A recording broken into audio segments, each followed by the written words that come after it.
Welcome back to Loving Living Local. TikTok is known for its funny videos, helpful DIYs, and connecting the world to small businesses. But with the app on the brink of a potential ban, those small businesses are at risk. So what's the best way to be prepared? We're chatting with small business success expert Dave from Constant Contact Marketing to learn a little bit more. Good morning, Dave. Good morning. Good morning. Good to see you. Thank you, Sue, for having me here. I want to know what types of businesses will be most impacted by the impending TikTok ban.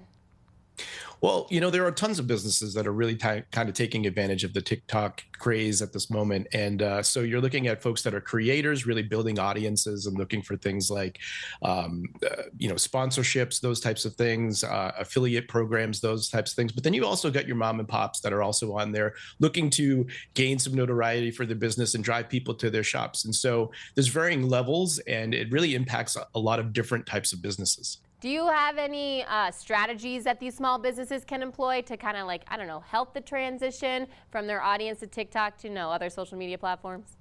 Yeah, of course. I mean, what's actually going to happen is really kind of still up in the air, right? And I know this can be a really stressful time for business owners that are really trying to figure out how to navigate this. But this is what we would at Constant Contact consider just another example of why business owners really shouldn't rely on rented land for their marketing efforts solely, right? And so what should people be really thinking about? And I think the idea here is really, don't panic.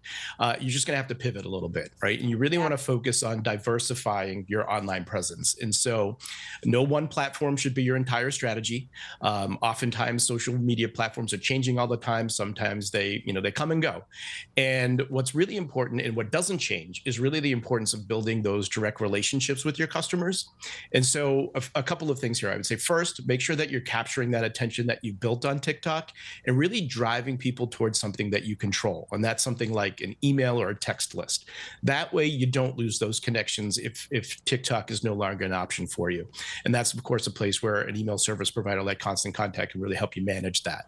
Secondly, it's really about taking the content ideas that have worked well for you on TikTok and really adapting them to other platforms. And so think Instagram Reels or YouTube Shorts, for example. The key is really to be going where your audience is going to be going as well. That short-term video or short-form video is really not going to be going anywhere. It's just the platforms may change. Finally, I would just use this moment again as another a reminder to just focus on your owned assets, right? These social platforms are really great for visibility, but your email list, your text list, your website, and those customer relationships are really the foundation of your marketing. And if you focus there, that's where you're going to find stability no matter what happens on the TikTok front. I really liked your analogy of not putting all your eggs in one basket and kind of spreading yourself out, so it's kind of you're getting better range of kind of people and customers that you might be having in your business. Yeah, that's the big thing. It's really just using all of these channels together, but recognizing that particularly with the social platforms, you don't own those connections. You're just kind of borrowing them for a little bit. And so you really need to get people to a place where you have direct connections to your customers. All right, Dave, do you got any effective engagement techniques for businesses that they can use on these social media platforms?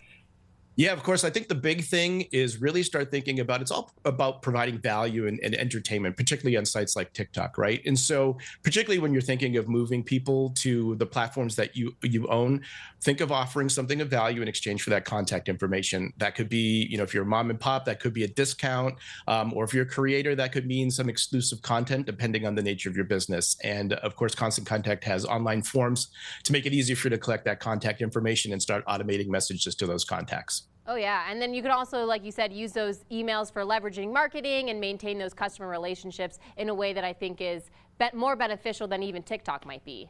Yeah, absolutely. On the long run, that's for sure, because you've got that long-term relationship that you're building.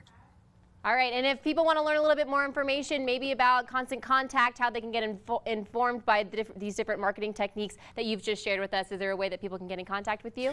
Yeah, absolutely. Come check us out at constantcontact.com. You can check out the tools that we have available for you, but we also have a ton of free marketing resources as well that might be helpful to you. Awesome. Well, Dave, thank you so much for joining us this morning, sharing definitely news that you can use, especially right now with, the impending TikTok ban that will be coming on the 19th. Thanks so much. Pleasure. Thanks for having me. And if you are a small business owner looking for more help on this topic, you can visit constantcontact.com for those tips.